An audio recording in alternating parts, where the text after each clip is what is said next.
Welcome back to another episode of Fireside Chat with the Naturopath, brought to you by Avila, a company whose mission is to increase the awareness and adoption of natural health and lifestyle across Canada. I am your host, Dr. Christina Avila, naturopath and certified diabetes educator, and today it is my pleasure to introduce our guest, naturopathic Dr. Orna Balazan. She is a graduate of the Canadian College of Naturopathic Medicine. For over 12 years, she was in private practice in Montreal, where she co-ran a multidisciplinary clinic. She also teaches at the EESNQ on laboratory diagnostics and supervises students in their clinical internship year. She lectures regularly in corporate settings and public arenas on a number of health topics. As an educator with Tallgrass, she has worked with hundreds of retailers across the country. Orna has over 20 years of experience in the health and food industry and has been the medical advisor with Tallgrass since 2008. Welcome, Dr. Orna. Thank you. Actually, sorry, 2018. Oh, sorry, 2018, yes. Just to be exact. Our topic today is taking a closer look at supplements. And we know that a lot of people buy and take supplements for a variety of reasons. And I thought we would kick off this conversation by just asking the question of what are naturopathic or dietary supplements? That's a great question. It's a very broad question. Yes. Great question. Like, what does it mean when we say supplements? It's certainly an umbrella term where we are talking about either a capsule form or a liquid form or some kind of concentrated form of either vitamins and minerals. It might be herbs like tinctures, for instance. We often talk about herbal liquid extracts. It might be homeopathic remedies. It might be what we call superfoods like fish oils or green powders or protein powders. It might be a blend of traditional Chinese medicine or Ayurvedic medicine type of nutrients or herbs. So it's anything that falls under that umbrella that would be non-prescription. So over-the-counter sales would be considered a supplement. Mm-hmm. Great. I think that was a great overall response. And when we are talking about the fact that it is over the counter and people are purchasing this, sort of on their own free will, what should consumers be looking for to tell them that, yes, this product has been authorized for sale in Canada? Yeah, so there's actually some really strict regulations about that in Canada, which is very different from the US, which is actually really reassuring. People often think the US are ahead of us in terms of that, but they're in this context, not at all. In Canada, they are called anything that you want to sell under as a supplement is actually called, it's got a term, it's called a natural health product. It's NHP, you might hear that term. And you have to meet a set number of criteria to be allowed to sell it.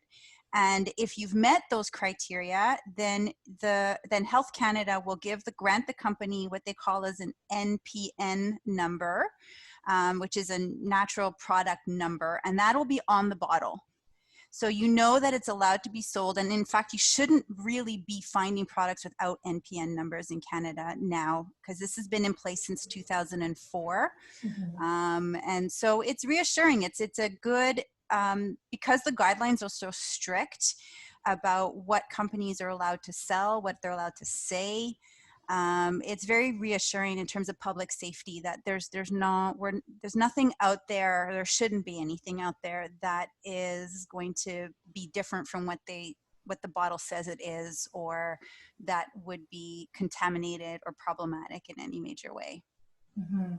So safety definitely for one will always be a top priority, especially for Health Canada. Mm-hmm. The other thing that I think was very important with what you said is sort of what's on the label. And I think it's very common for consumers to come across a product that is making some sort of health claim. Mm-hmm. What should that indicate to a consumer? Company approaches Health Canada and says, okay, well, we would like to put XYZ product out on the market, and we want to be able to make certain claims about it. So what we mean by a claim, it might be something like, okay, well, this formula is going to help you with sleep. That's an actual legal claim that you're kind of, maybe not making a promise, but you're kind of saying this is going to help you with your sleep. And you can't just randomly say that.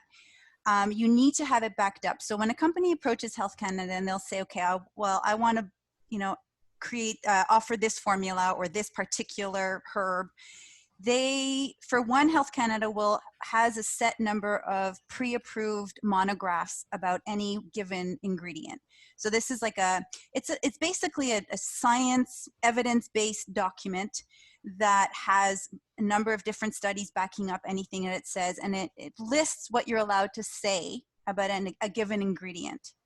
So that's one way companies will say, okay, well, it's clear about the dosages, like there'll be a specific dosage range that is allowed before you can make that claim. So you can't say, if the dosage range says it'll help you with sleep at 400 milligrams, you can't put 2 milligrams in the product and say the same claim, right? So that's a big part of, so any claims are very strict. Yes. And Health Canada will come after the company. And so it doesn't mean that product can't do more than it says. Mm-hmm. And that's where naturopaths excel, right? So we, as NDs, we know our products, we know our ingredients, we know our herbs, we know our nutrients. We're going to rely on a lot more than just that approved monograph. We're going to rely on maybe some recent studies that haven't made it to the monograph. We will rely on a lot of traditional uses as well. We will rely on years of experience, potentially, if you've been practicing for a while. And so sometimes your naturopath might recommend for something that it doesn't say on the bottle. Mm-hmm. But in terms of what companies are allowed to do, Health Canada is monitoring that pretty closely. And they're very strict as well about how much information you have to list, like every ingredient, non-medicinal ingredients, safety precautions, contraindications, that all has to be included on the bottle as well, in both English and French in Canada too. Yes. When we start to think of the huge array of products that are out there, right? There's, not only different types in terms of like liquid versus capsules, and then obviously the different manufacturers that are around. What would you sort of start to tell anyone who is looking for a product, things that they might want to have a checklist about as they're sort of navigating the different products, and what would probably be the best sort of investment as they choose what to buy? That's a great question. When you're out purchasing these kinds of products for yourself, so ideally, if it's been recommended to you by a healthcare practitioner or a naturopath, they'll have vetted that for you. And so you can usually be feel pretty safe with what they're going for. Mm-hmm. If you're out there on your own, it can be a little overwhelming for sure. You're going to have like that, that famous big wall of protein powders. You're just like, yeah. I don't know what to do with this. So basics, usually kind of some of the first things that will kind of clear out a lot of the maybe not so great companies is it organic? Is it non-GMO? Some basic certifications like that will often help you kind of focus on some of the better quality products right from the get-go. Mm-hmm. You might also look, there's a new certification now coming up. Not a lot of companies have it, but it's glyphosate-free residue, let me say that again, glyphosate residue-free mm-hmm. certification. So those are some of the things you can actually, glyphosate is what's in the Roundup. It's the one that a lot of people are struggling with. Mm-hmm. So those are some of the kinds of certifications you can look for. And then beyond that, this is where it's not necessarily written on the bottle. This is where you might want to talk to the staff at the store, or you might want to talk to your naturopath. But a good quality company will be what we call GMP certified. That stands for Good Manufacturing Practices.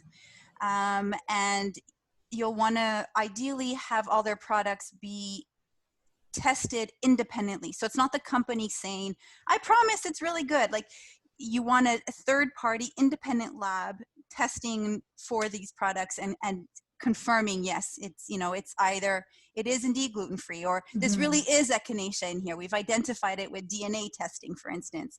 Those are kinds of testings that unfortunately, not all companies are doing. But it's not necessarily always clearly on the label. So that's another level of kind of research you can go into. You're looking on their websites or speaking to the staff at the stores. So top would be organic, ideally non-GMO, maybe eco-responsible or sustainable or fair trade. Those kinds of things help.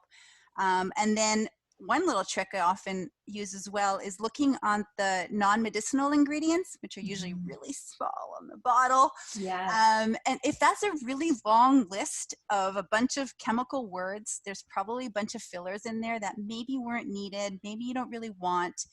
So you can try and look for companies that have less of that long list of non-medicinal ingredients as well. That's usually a better go.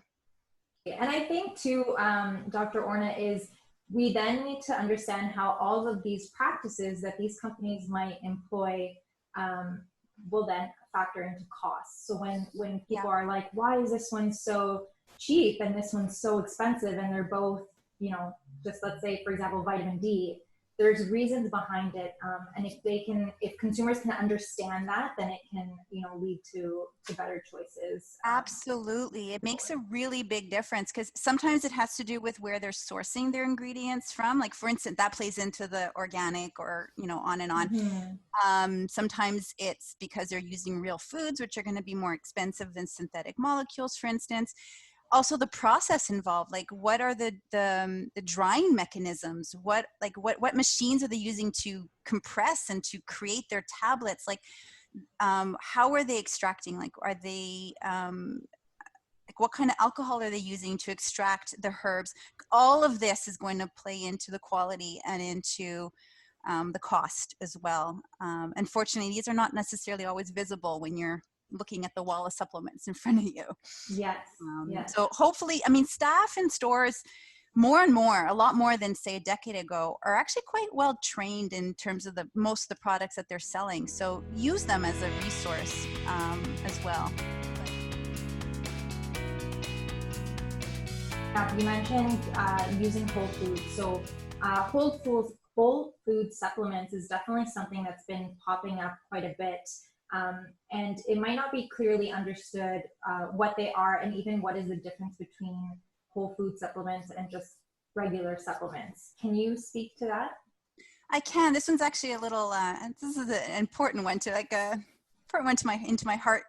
It's so the same way, I think we understand, we've heard so often for so many years now how whole foods in terms of our diet is a better way to go, right? So we kind of know that very refined foods like the white flour and all that kind of stuff is not the best way to go, that there's, we lose a lot of the nutrients when we refine our foods. And where the conversation hasn't really kind of gone far enough, I feel, is with regards to our supplements. Like, we want our supplements to have that same complexity and density of nutrients as our foods do. So when we talk about a whole food supplement, it means that it's been made with, obviously, that's the word implies, a whole food or a whole herb, and they haven't just extracted a specific molecule. So one of the really popular ones these days is curcumin.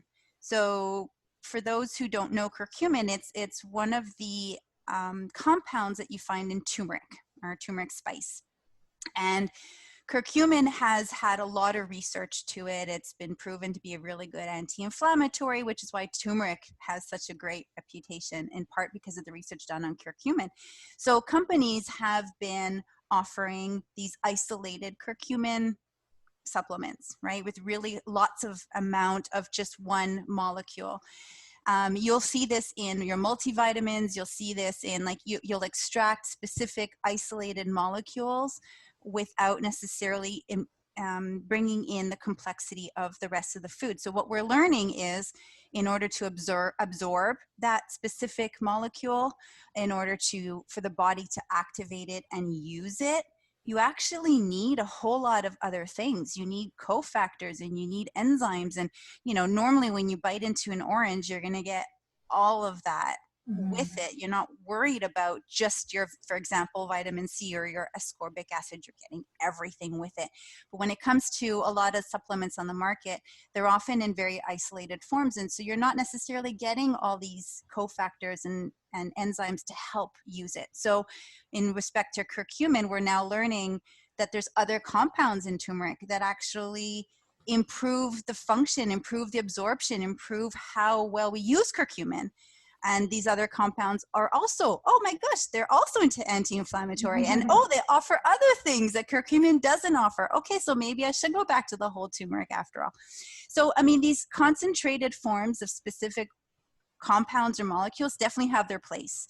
And when you're seeing a professional healthcare provider, when you're seeing your naturopath, they are attempting to address a very specific thing. Like they might be a lot more focused on helping you address a specific imbalance or a specific issue.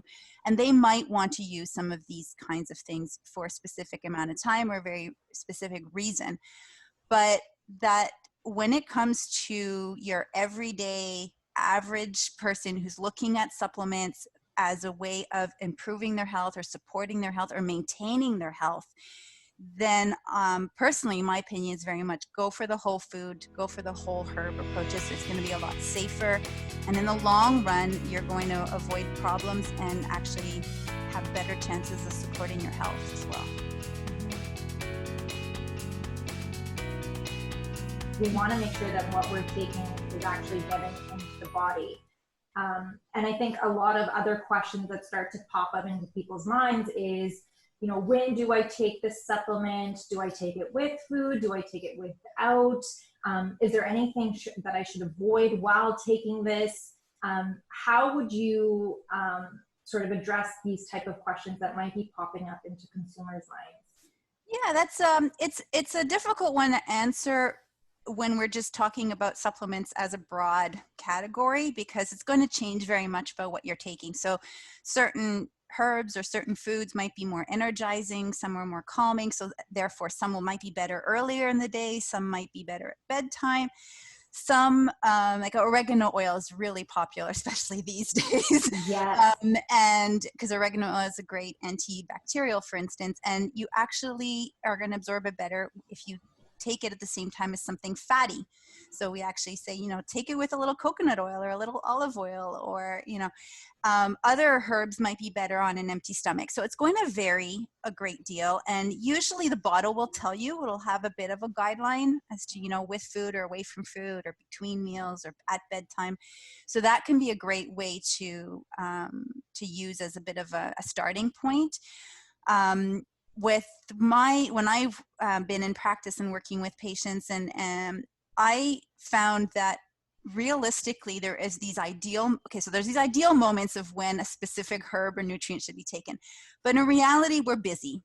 We got our lives, we've got, work and kids and all sorts of things going on, and we forget. So it's like, oh yeah, I was supposed to take that at 2:00 because that's exactly 2 hours after my 12 o'clock lunch. In practicality, day-to-day terms, it's not really all that easy to do. So I usually just kind of say, look, if you're going to forget, don't worry about the ideal moment. Take it with your meals if that's the easiest time for you to remember. Take it when you first wake up or when you go to bed if that's the easiest time for you to remember. It's better to actually take it than not to take it, Yes. regardless of the ideal moment. So that's kind of how I run with it. Yeah, that's exactly what I say too. I often say I'd rather it in than not at all. So yeah. just take it. So yeah, I totally agree, Dr. Ornette. I guess my last question, especially as we're wrapping up, is what would be some last pieces of advice that people should have in the forefront of their mind, as they are navigating the supplement world?